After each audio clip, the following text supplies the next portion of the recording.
¿Cómo se utilizan los callbacks? Esto ya lo habéis hecho, pero con setTimeout, pero vamos a verlo ahora con un poquito más de detalle. Entonces, para la forma de manejar los callbacks es que tenemos aquí una función bloqueante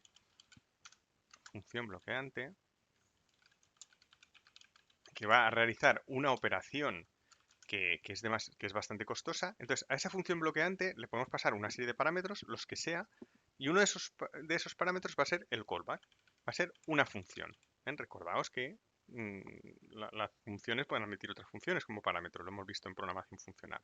Entonces, esta función de aquí, pues va a ejecutar lo que sea que tenga que ejecutar, y en un momento dado, lo que va a hacer es que va a ejecutar algo que va a meter una llamada callback dentro de la cola de callbacks de JavaScript. Es decir, no va a llamarla directamente, sino que va a ejecutar algo, por ejemplo, con un setTimeout, que va a hacer que esta llamada callback se meta dentro de la cola de callbacks.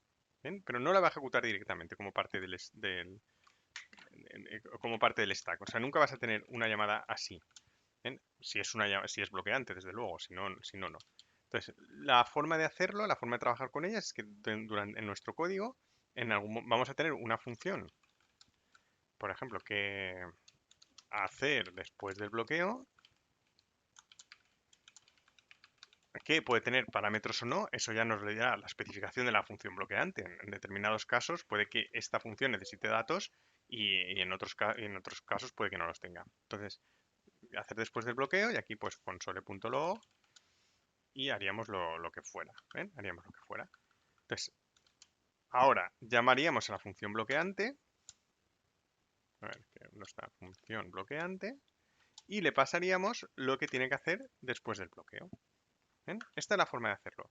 A la función bloqueante le pasamos lo que tiene que hacer después. Entonces, ¿cómo funcionaría esto? ¿Cómo se ejecutaría esto con el modelo que hemos visto de JavaScript? Bueno, pues haría lo siguiente. Si estamos ejecutando este código, esto se ejecutaría como parte del stack. O sea, tendríamos aquí el loop de JavaScript y aquí pondríamos el código principal. El código principal llamaría a la función,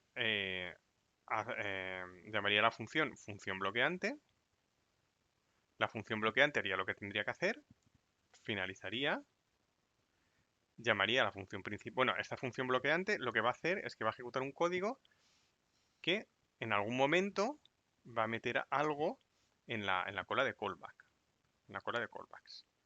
Que no tiene por qué ser en el momento que acabe la función, podría ser más tarde. Esa función bloqueante va a generar algo que me va a ejecutar un código aquí, después acabaría la función bloqueante, acabaría el código principal y esto se quedaría libre.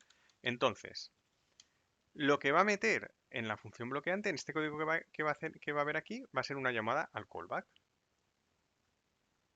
Entonces, aquí nuestro programa principal ya ha finalizado, pero cuando tengamos aquí en la cola, cuando aparezca en la cola la llamada al callback, se va a poner aquí, callback, que en nuestro caso sería la función hacer después del bloqueo, y haríamos lo que tuviéramos que hacer y después lo volveríamos a dejar libre.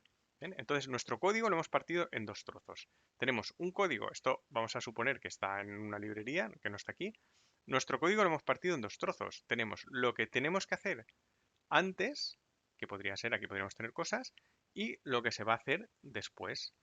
Y lo que hacemos es que a esta función le pasamos el callback, que quiere decir lo que tenemos que hacer cuando esta operación se haya realizado.